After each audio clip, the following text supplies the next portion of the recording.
제가 어렸을 때 참 부흥회가 많았던 것 같습니다. 그래서 1년에 각 교회마다 뭐 2번이 6개월이 멀다 하고 부흥회를 많이 가졌던 것 같아요. 제가 어렸을 때 어머니 아버지 따라갔던 그 교회가 꽤 컸었는데요. 그 교회의 부흥회의 그 열기가 얼마나 뜨거운지, 찬양할 때 그냥 막 박수를 막 이렇게 치면서 찬양하고요. 설교자가 앞에서 할렐루야 하면은 아멘! 여기서 소리가 얼마나 큰지. 제 어렸을 때 기억에 제 뒤에 앉았던 분이 너무 크게 아멘 해가지고 귀가 아팠던 기억이 나요. 왜 저렇게 하지? 저는 좀 이해가 안 됐던 것 같습니다. 가만히 생각을 해보니까 당시의 성도들이 이 부흥회나 어떤 집회마다 왜 그런 뜨거운 반응을 했는가? 여러분 왜 그렇다고 생각하십니까? 그 하나님의 은혜가 너무너무 간절했기 때문에 그러지 않았을까요? 그럼 그 은혜가 지금 이 현대 시대에는 왜 지속될 수가 없는가? 물론 교회마다 다를 수 있어요. 순복음교회 뜨거운 데는 똑같이 그 분위기가 지속되는 교회들도 있기는 한데, 현대교회가 과거의 교회에 비교를 해보면은 그런 열정적인 부분에서는 조금 사그러진 부분을 우리가 보게 됩니다. 그럼 우리는 이런 질문을 가질 필요가 있어요. 우리는 왜 그때만큼의 그 열정과 열기를 경험하지 못하는가? 여러 가지 이유가 있겠죠. 바쁘게 돌아가는 현대 사회 가운데 여유가 없어서, 그런 마음을 줄 수 없어서 그럴 수도 있겠고요. 혹은 내 안에 어떤 영적인 갈급함에 대한 그런 갈망이 좀 사라져서 그런 건 아닐까? 혹은 세상에서 이 열정, 갈급한 것들이 어느 정도 채워지다 보니까 교회에서만큼 굳이 그렇게 할 필요가 있나? 이렇게 받아들일 수도 있을 것 같아요. 여러 가지 이유가 있어요. 교단적인 차이도 있을 수 있을 것이고. 그런데요, 확실한 한 가지는 초대교회 시대가 됐던 신약시대, 우리도 여전히 지금 신약시대를 지나고 있거든요. 예수님이 다시 오시는 그날까지 우리는 신약시대입니다. 지금 이 초대교회 시대와 지금 현대교회를 비교해 볼 때 하나님의 은혜는 여전히 모든 인류에게 요구된다라는 거예요. 우리는 그 은혜를 날마다 사모하고 갈급해해야 한다라는 것입니다. 아무튼 제가 그때 당시에 그 부흥회를 떠올려 보면요, 참 열심히 고래고래 소리 지르면서 불렀던 찬양곡이 기억이 나요. 오늘 본문과도 쫙 연결이 되는데, 일어나 걸어라, 그 찬양 기억하시죠? 한번 따라 불러볼까요? 일어나 걸어라, 내가 새 힘을 주리니. 일어나 너 걸어라, 내 너를 도우리. 아멘이십니까? 그때가 막 새록새록 기억이 나시죠? 제 기억에 당시에 막 지금처럼 에어 컨디셔닝이 막 잘 설치되어 있던 것도 아니고, 이 벽에 막 선풍기가 그냥 이렇게 돌아가고 있었거든요. 그때 한여름에 막 이렇게 돌아가면 얼마나 더워요. 근데 또 그 안에서 막 박수 치면서 뜨겁게 막 빼곡하게 사람들이 모여 있으니 얼마나 더워요. 또 막 땀 삐질삐질 흘리면서도 막 이렇게 찬양하고 기도하고, 또 기도는 또 얼마나 뜨거워요. 막 주야 앞에서 막 부르기 시작하면은, 그래도 그 안에서 그 은혜를 사모하는 사람들이 모여서 그 은혜를 누리는 것을 제가 봤던 기억이 나요. 이런 생각을 해봅니다. 각자의 인생 가운데 얼마나 그 하나님의 은혜가 사모되고 간절했으면 그런 열악한 환경에 있어서도 하나님을 그렇게 찾을까? 하나님의 은혜를 구할까? 인생의 절망에 주저앉아 있지 않고 하나님의 그 은혜를 구하는 모습 아니었겠습니까? 우리가 인생을 살아가면서 각자 답답한 그런 경험들을 할 수 있어요. 누구나 언제나 평탄한 대로를 걸어가면 좋겠지만, 소위 꽃길만 걸으면 참 좋겠지만, 우리의 믿음 생활이라는 게 그렇지 못할 때가 참 많다라는 거예요. 어떻게 보면 세상에 있는 사람들보다 예수를 믿고 교회에 열심히 섬기는 그 사람들이 더 어려운 일들을 경험하게 될 때가 많더라라는 거예요. 왜 그러냐? 가만히 생각을 해보면 이 믿음의 말씀의 기준대로 따라가다 보니까 이 세상의 문화와 가치 가운데 반대되는 게 참 많거든요. 그거를 믿음으로 극복해내려고 하니까 얼마나 그게 쉽지 않죠. 그런데 그거 꼭 기억하세요. 내가 내 힘으로 이겨내려고 하면 그건 내가 하는 거예요. 그래서 그게 힘든 거예요. 근데 주님이 주시는 그 은혜로 우리가 그 일을 이겨내면 거기서 쏟아지는 엄청난 은혜가 있거든요. 이걸 꼭 경험하셨으면 좋겠어요. 우리의 인생의 주인은 예수님이세요. 예수님이 우리의 인생을 당신의 피값으로 사셨어요. 십자가에서. 우리가 우리의 인생의 주인이라고 착각하며 살아가고 있는데 아니라는 겁니다. 이제는 우리 안에 살아계신 예수님이 나는 죽고 예수와 함께 산다라고 하잖아요. 예수님이 우리의 인생의 핸들을 잡고 운전을 하고 가시는 거예요. 우리는 그냥 여기 보조석에 앉아서 따라가기만 하면 된다라는 것입니다. 그걸 믿어야 돼요. 우리를 핏값으로 사시고요. 당신께서는 그 병을 고치실 수 있는 능력의 하나님이라는 것을 오늘 본문 가운데 보여주고 계시거든요. 오늘 보세요. 주인공이 38년 된 병자입니다. 38년 동안 안진뱅이로 살아가고 일어날 수가 없고 어디 근육이 마비가 됐는지 무슨 병이 걸렸는지 얼마나 이 절망적인 인생이에요. 누구의 도움 없이는 살아갈 수 없는 이런 절망적인 인생 가운데 오늘 예수님이 만나주셨어요. 이 사람을 만나주셨어요. 그리고 그 인생을 회복시켜 주셨다라는 사실입니다. 그런데 사실 이 병자가 주저앉아 있었던 그 현장에는 이 38년 된 병자 외에도 수많은 환자들이 여기 모여 있었다라는 겁니다. 그럼 우리는 이런 질문을 가질 필요가 있어요. 왜 우리 예수님은 그렇게 많은 병자들, 도움이 필요한 사람들, 소외된 사람들 가운데 이 38년 된 병자를 만나주셨는가? 왜 꼭 그 사람이어야만 했는가 말이죠. 왜 그러셨다고 생각하세요, 여러분? 왜 이 38년 된 환자를 만나주신 거예요? 왜 다른 환자들도 많은데 말이죠.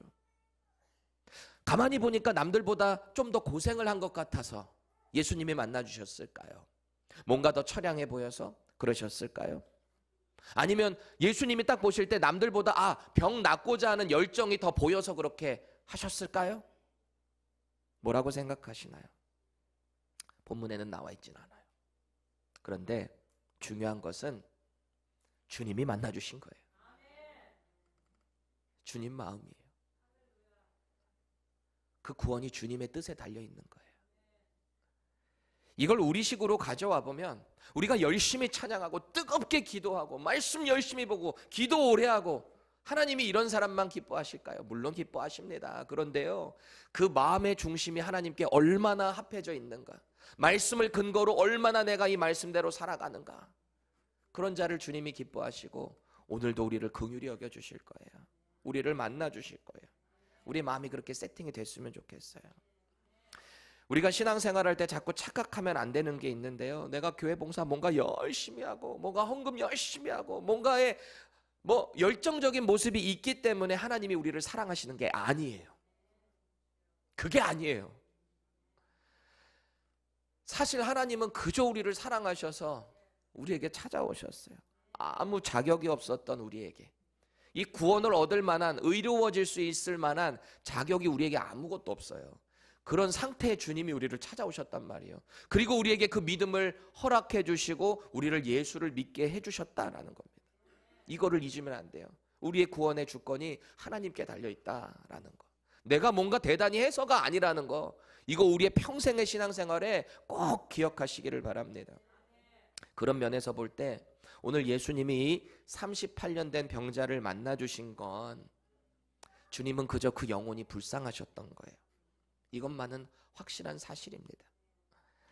동시에 지금 예수님은 당신이 일으키시는 그 표적을 통해서, 이 병 고치시는 표적을 통해서 당신이 누구신가, 그걸 드러내고 계신 거예요. 우리 인생에 마주하는 나름대로의 그 표적들이 있을 수 있어요. 때로는 하나님의 은혜를 강하게 경험하고 나다 보니까 하나님이 내 인생에 이런 기적을 허락하셨습니다, 감사합니다. 그때는 막 너무 기쁜데 시간이 지나다 보면 우리가 항상 그런 경험만 하는 건 아니잖아요. 때로는 말씀의 맷집을 가지고 그것 가운데 믿음의 길을 걸어가야 될 때가 있는데 맨날 이 은혜만 사모하다 보니까 자꾸 꼬꾸라지는 거 아닙니까? 말씀의 실력을 키워야 되는데 언제나 맨날 그런 초자연적인 신비만 경험할 수는 없잖아요. 때로는 그 십자가의 길을 걸어가야 될 때도 있잖아요. 그걸 말씀으로 이겨내야 될 때가 있잖아요. 그래서 우리는 말씀의 실력을 자꾸 키워야 한다라는 거예요. 우리 인생에 마주하는 어떤 그 어려움이 있다라 할지라도 나에게 믿음을 주신 그 예수님이 기적을 허락하셨구나, 그것에 감사하고 이 믿음의 길을 묵묵히 걸어가는 거예요. 오늘 이 믿음을 가지고 살아가야 될 오늘의 주인공 한번 보실까요? 이 38년 된 병자를 주님이 만나 주셨어요. 이 인생이 정말 복된 인생으로 바뀐 거예요. 그렇죠. 실제적으로 절망적인 주저앉아 있었던 인생이 병 고침을 얻었잖아요. 그러니까 얼마나 복된 인생이 됐어요. 이런 표적을 통해서 예수님이 누구신가를 이 사람은 이제 알게 됐잖아요. 또 이 경험을 통해서 그의 인생이 180도 달라지게 될 것입니다. 그래서 이 이야기는 2000년 전에 예수님께서 만나주신 그 사람만의 이야기가 아니라 저와 여러분들의 이야기가 되는 거예요. 오늘 주님은 저와 여러분들을 만나주시기 원하세요. 그리고 우리에게 똑같이 물어보실 겁니다. 내가 낫고자 하느냐? 이거는 육신적인 질병뿐만 아니라 우리의 영적인 모든 것도 다 포함할 수 있다는 것을 고백해야 돼요. 이 기적의 현장은 오늘 본문 가운데 어디였다라고 합니까? 베데스다라고 하는 장소입니다. 베데스다. 베드가 집이라는 뜻이거든요. 그래서 은혜의 집이라는 뜻을 가지고 있는 게 이 베데스다입니다. 우리 벳엘 하면 하나님 집이라고 그러잖아요. 베데스다. 여기가 이제 예루살렘 성 북쪽에 위치한 이 양이나 염소 같은 게 이제 지나가는 문 그 근처에 있거든요. 그 양문 옆에 있는 거예요. 여기 오늘 본문에 보니까 여러 가지 병명을 가지고 있는 그 환자들이 여기 다 모여 앉아 있다라는 겁니다. 왜 그랬을까요? 오늘 본문 3절하고 4절을 우리 현대인 성경으로 읽어볼까요? 시작. 이 행각에는 많은 환자, 소경, 절뚝발이, 손발이 마비된 사람들이 질비하게 누워 물이 움직이는 때를 기다리고 있었다. 그 못에는 가끔 천사가 내려와 물을 휘저어 놓곤 하는데 물을 휘저어 놓은 다음에 제일 먼저 들어가는 사람은 무슨 병이든지 다 나았다. 아멘.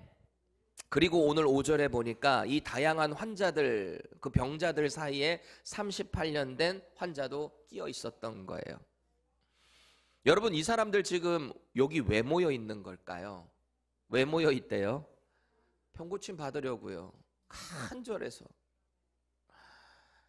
아니, 병고침을 받으려면 의원을 찾아가야지 왜 여기 베데스다 그 있는 못에 모여 앉아 있을까요? 주변에. 왜 여기 있는 걸까요? 뭔가의 소문을 들었거든요.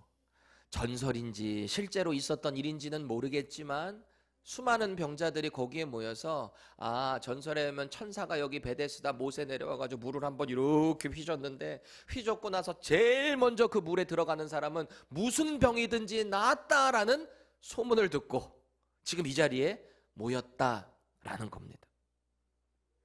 얼마나 간절했을까요?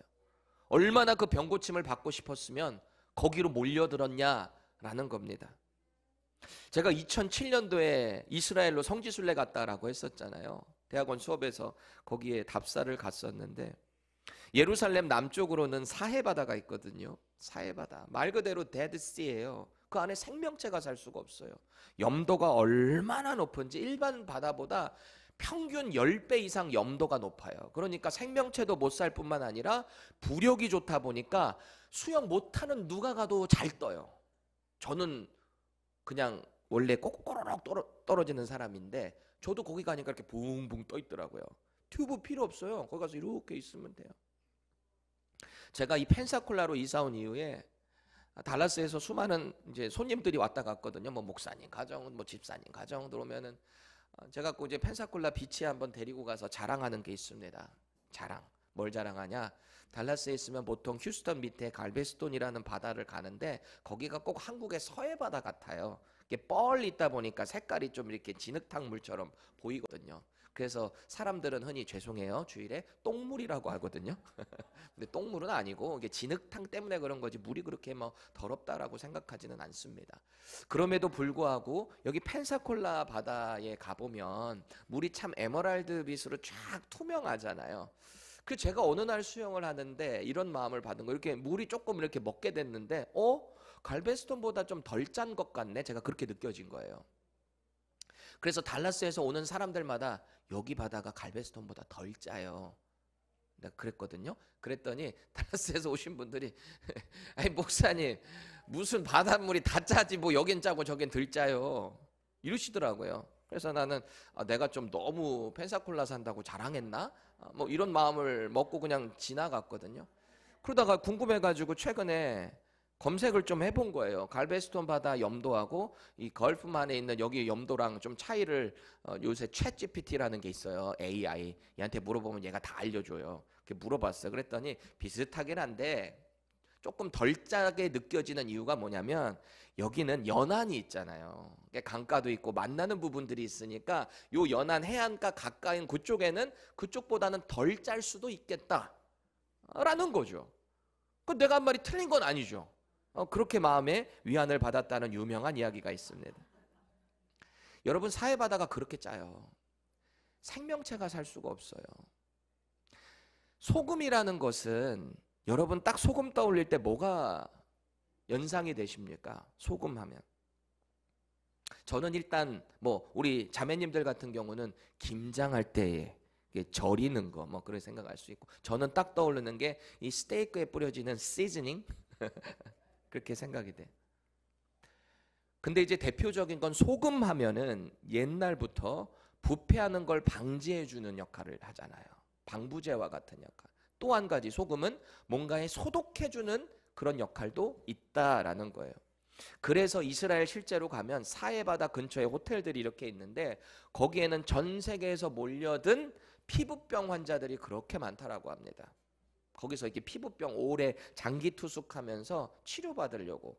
그러니까 사해바다에 사해 비누 막 이런 것도 팔거든요. 그 성분으로 만든. 그래서 저도 하나 사왔어요. 진짜 이게 뻘 같은 이제 브라운 색깔 이제 다크 브라운 같은 색깔이 있어요. 그거 사갖고 와서 저도 이렇게 발라봤어요. 피부 더 좋아지려고.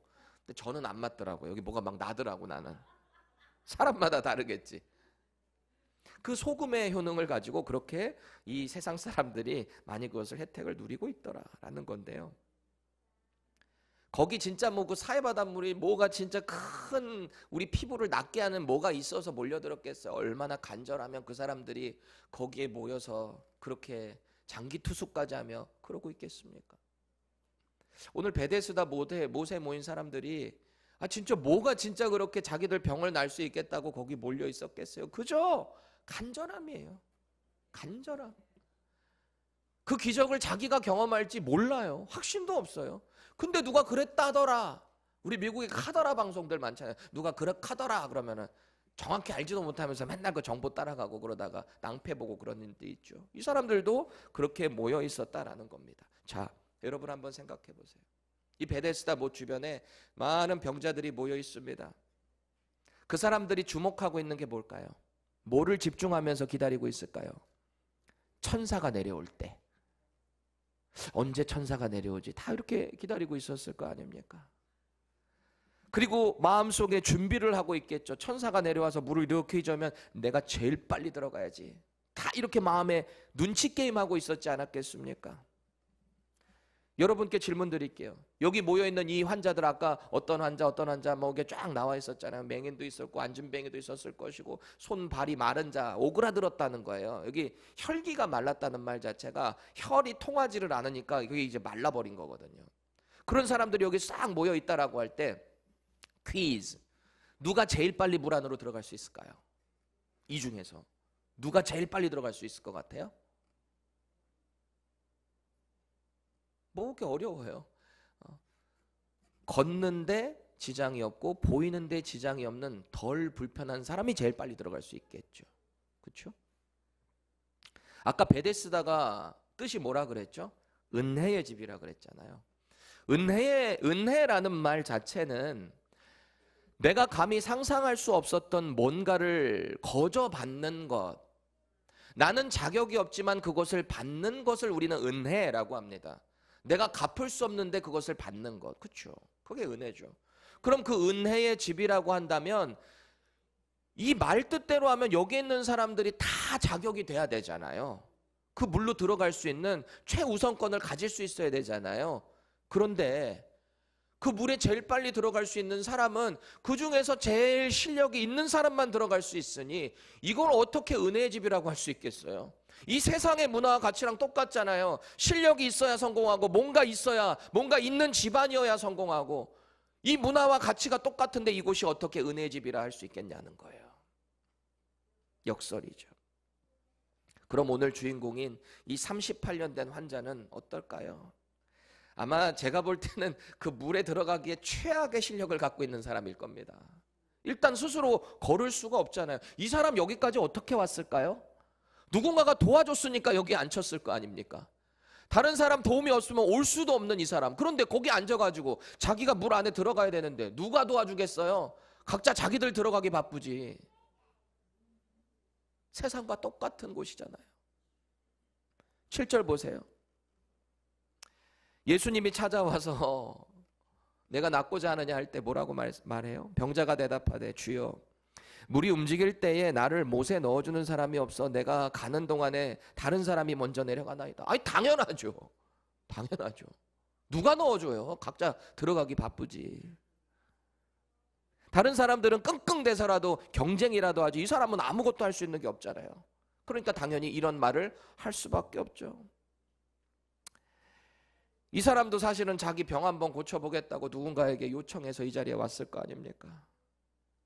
그런데 은혜는커녕 오히려 이 자리에 와서 더 무기력감만 느끼고 있는 거 아니에요? 더 절망적으로 빠져가는 거예요. 아 차라리 여기 오지 말걸. 괜히 와가지고 경쟁도 안 되고 나만 더 힘드네. 이랬을지도 몰라요. 여러분 희망 고문이라는 게 있죠. 희망 고문. 차라리 내가 포기를 해버리면 되는데 될 듯 그렇게 평생 안 되면 참 그게 힘든 거 아닙니까? 이런 절망적인 인생에 오늘 예수님이 찾아오셨어요. 그리고 그에게 구원을 초청하고 계시는데요. 오늘 우리는 본문 가운데 세 가지 예수님을 주목해야 될 게 있습니다. 세 가지. 이 초점, 주목해야 될 점들을 우리의 삶에 잘 적용했으면 좋겠어요. 그리고 잘 받아들이시고 나의 삶에 믿음의 도전이 있기를 축원합니다. 첫 번째, 예수님은요 우리가 경험하는 이 절망의 자리로 직접 찾아오셨다는 사실이에요. 예수님이 찾아오셨어요. 내가 뭐 대단해서 아니고요, 내가 너무 불쌍해서도 아니고요, 그저 주님은 우리를 긍휼히 여기시고 사랑하셔서 우리의 인생 가운데 찾아오셨다라는 겁니다. 6절 다시 보세요. 예수께서 그 누운 것을 보시고 병이 벌써 오래된 줄 아시고 이르시되 내가 낫고자 하느냐 이렇게 물어보십니다. 여기 보세요. 이 주님이 하시는 행동 보실래요? 지금 안진뱅이가 그 자리에 누워있는 것을 보셨다라고 합니다. 딱 보시니까 이게 견적이 바로 나오잖아요. 아 병이 벌써 오래됐구나. 주님이 아셨다라고 합니다. 또 아니 보시고 아셨는데 지금 뭐라고 질문하고 계세요? 내가 낫고자 하느냐? 물어보고 계세요. 아 예수님도 참 짓궂으시지. 세상에 딱 봐도 지금 병에 걸려서 그렇게 누워있고 주저앉아 있는 거 보시면서 왜 낫고자 하느냐 이렇게 물어보시냐는 거예요. 지금 여기에 모여든 모든 그 수많은 환자들이 그 병 낫고자 베데스다 못에 와 있는 거 주님 뻔히 아시면서 왜 이렇게 질문을 하시냐라는 거예요. 그의 믿음을 확인하고 계세요. 너 정말 낫고자 하는 믿음이 있니? 그 믿음을 통해서 당신이 누구신지 드러내기 원하시는 거예요. 가만히 보면 예수님은 늘 이런 식이에요. 늘. 그래서 누가복음 18장에도 가보면 이런 비슷한 상황이 있는데요. 여리고 근처에 구걸하던 맹인들이 있었어요. 여러분 정말 눈이 보이지 않는다는 것만큼 절망적인 게 없는 것 같아요. 1차는 뭐 하나님이 창조하시니 자연 만물도 볼 수가 없을 뿐만 아니라 이게 생활하는 것도 어렵잖아요. 마음 놓고 어디 뛸 수나 있겠습니까? 누구의 도움 없이 제대로 뭔가를 갈 수 없는, 목적지를 향해서 갈 수 없는 이 안타까운 인생이잖아요. 그곳에 있던 맹인이 예수님이 지나가신다는 얘기를 들었어요. 소문을 들었을 거예요. 아, 저 예수님이 누구신가? 그리고 다윗의 자손이라고 부르짖는 모습을 보면 이 사람이 구약에서부터 다윗의 자손으로 오실 메시아를 알고 있구나라는 것을 우리는 보게 됩니다. 예수님의 소문을 듣고 뭐라고 외치냐? 이럽니다. 다윗의 자손 예수여, 나를 불쌍히 여기소서. 그럽니다. 이 맹인이 예수님 지나간다는 소식 듣고. 그러니까 예수님의 제자들이 이 맹인이 예수님한테, 지금 안 그래도 수많은 사람들이 예수님께 쌓여져 있는데 저 맹인이 막 소리를 지르니까 조용해 조용해 잠잠해, 안 그래도 지금 우리 선생님 바쁘셔. 다른 복음서에 보면 또 더 크게 부르지요. 다윗의 자손 예수여. 거긴 또 우리를, 여러 명이 있었거든요. 우리를 불쌍히 여기소서. 꾸짖는데도 제자들이 아마 쌍욕으로 저지를 했을지도 모르겠어요. 저리 가! 지금 예수님 바빠. 근데 주님이 그 맹인을 만나주세요. 여러분, 맹인에게 소원이 뭐겠습니까? 보는 거죠. 근데 주님 뭐라고 물어보신지 아세요? 뭐라고 그러세요? 네가 보기를 원하느냐? 주님 꼭 이런 식이라니까요. 예수님 약 올리시려고 그러시는 걸까요? 아니에요. 너의 그 간절한 소원을 들어주는 내가 누구인지 너는 알았으면 좋겠다. 나를 만나면 네 인생은 달라진다. 주님은 그 믿음을 요구하고 계시는 거예요. 도저히 인생의 방법으로 해결할 수 없는 그 순간에 우리 예수님이 우리를 찾아오셔서 이 믿음을 요구하신다고요. 그래서 그 믿음을 선택하면 주님이 우리를 깊이 만나주시고 우리를 회복해 주시는 거예요.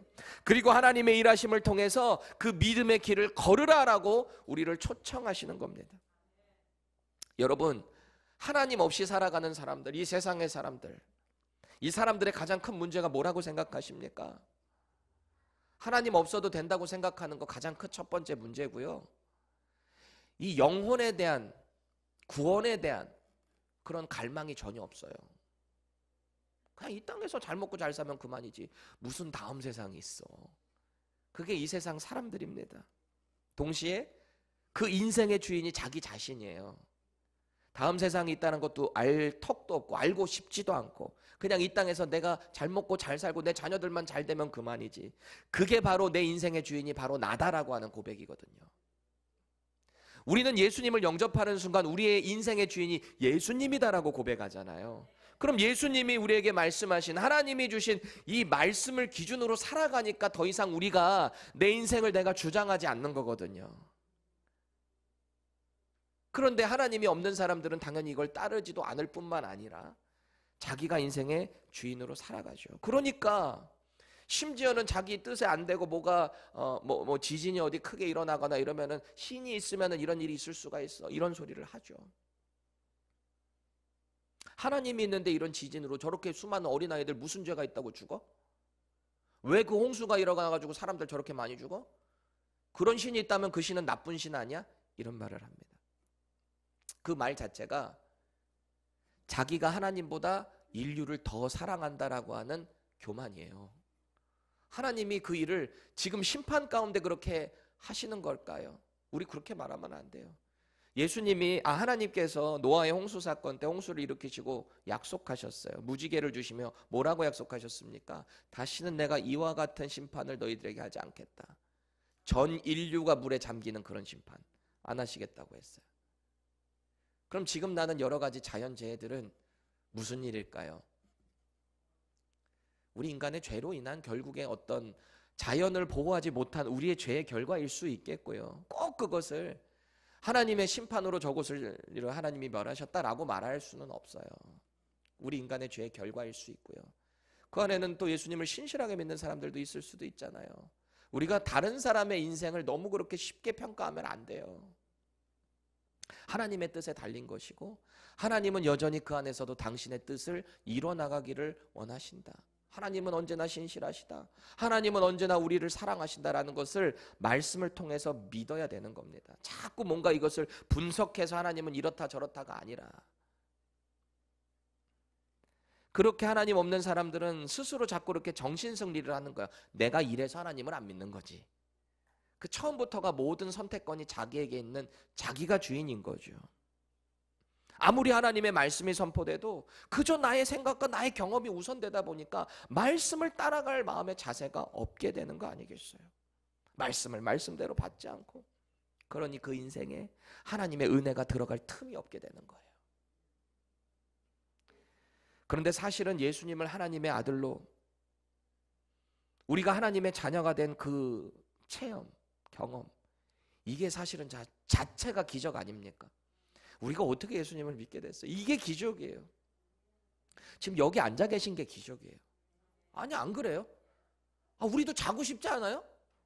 우리도 세상에 나가서 막 뭐 재밌는 거 해보고 싶지 않아요? 근데 왜 우리 안 해요? 이게 더 기쁘거든요.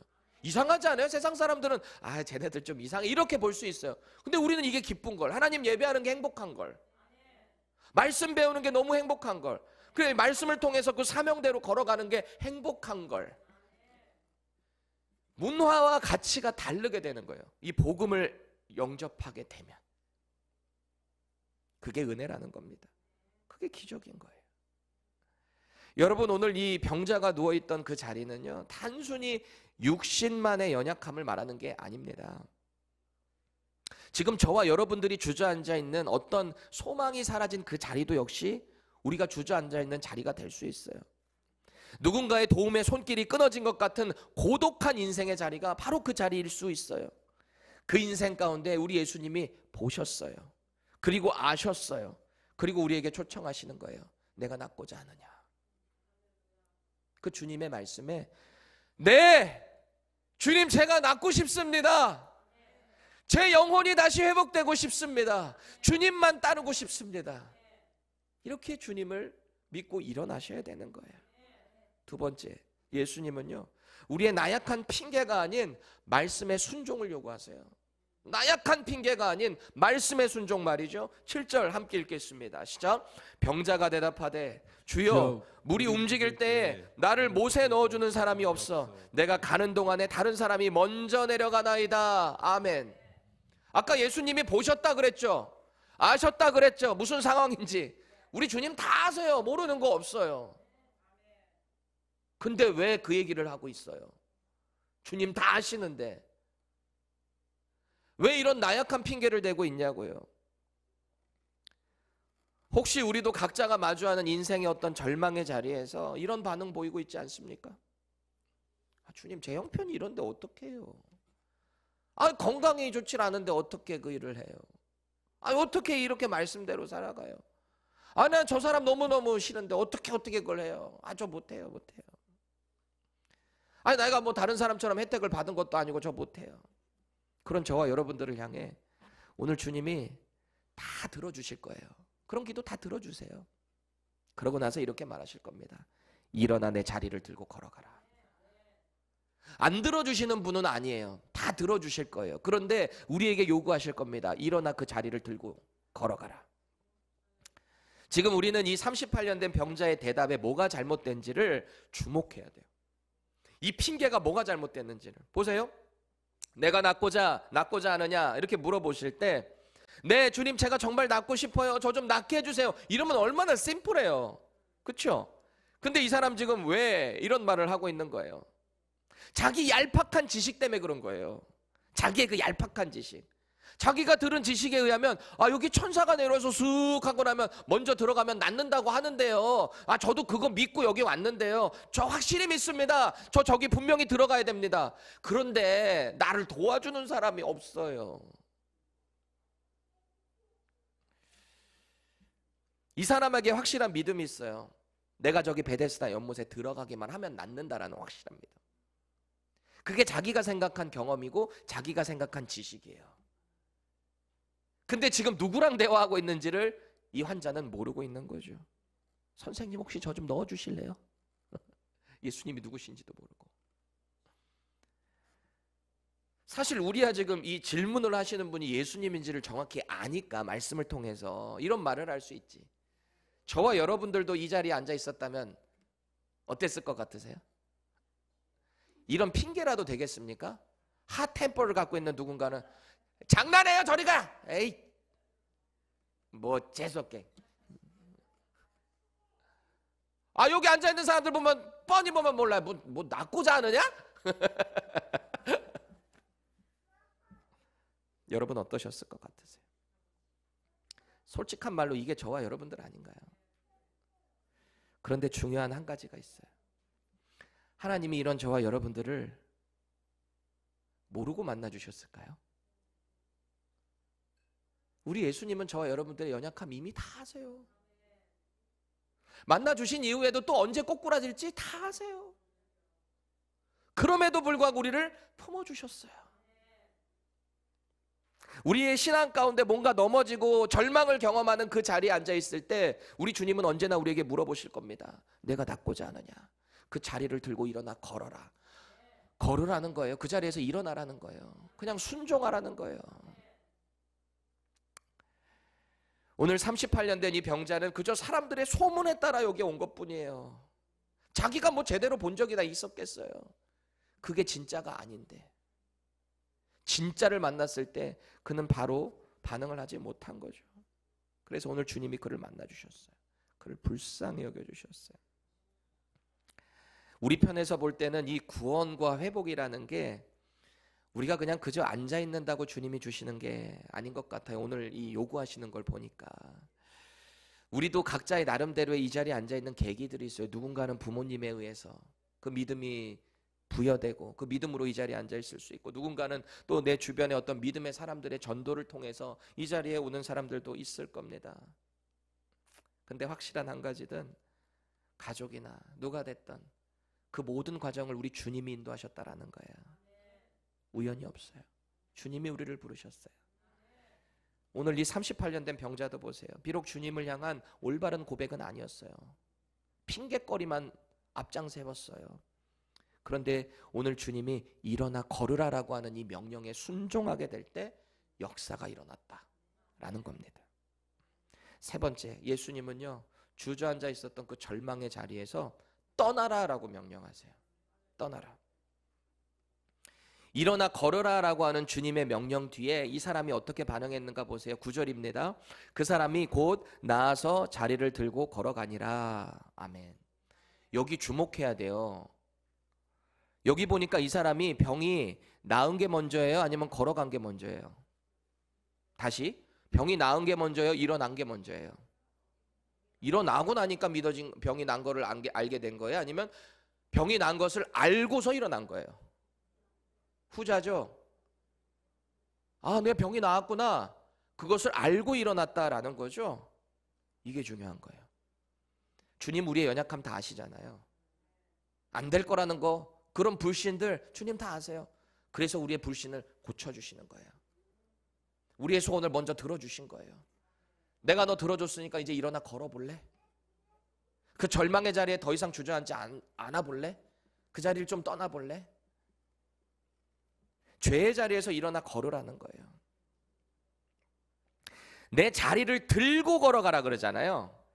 그 자리를 그대로 내버려두면 나중에 또 와서 앉을 수도 있으니까 너 들고 그냥 걸어가. 더 이상 그 절망의 자리로 돌아오지 마 라는 겁니다. 그렇게 이 사람이 오늘 들고 일어난 자리는 더 이상 그 사람에게 무기력한 절망의 자리가 아닐 겁니다. 훗날 그 자리를 생각할 때 이 사람에게 어떻게 연상이 될까요? 아, 주님께서 나를 만나주신 기적의 자리. 이제 그 자리는 더 이상 절망의 자리가 아니고요, 예수님을 만난 은혜의 자리, 기적의 자리, 간증의 자리가 되는 것입니다. 혹시 저와 여러분의 삶에 여전히 주저앉아 있는 그 절망의 자리가 있으신가요? 어디에 그렇게 주저앉아 계신가요? 주님을 만났음에도 불구하고 여전히 누가 하는 말에 상처받고 자꾸 못가 흔들리고 그렇게 쓰러질 수밖에 없는 그 자리가 어디인가요? 여러분, 구원을 이루시는 분은 우리 하나님이시지만 그 구원을 믿고 하나님 자녀의 삶을 살아내야 되는 사람들은 바로 저와 여러분들, 자기 자신이에요. 누가 대신 신앙생활 해줄 수 없어요. 오늘 예수님께서 저와 여러분들에게 이렇게 물으십니다. 내가 낫고자 하느냐? 내 자리를 들고 걸어가라. 더 이상 그 절망의 자리에 주저앉아 있지 말아라. 돌아가지 말아라. 이것에 대한 답변이 뭡니까? 그 답변은 우리가 반응을 해야 되는 거예요.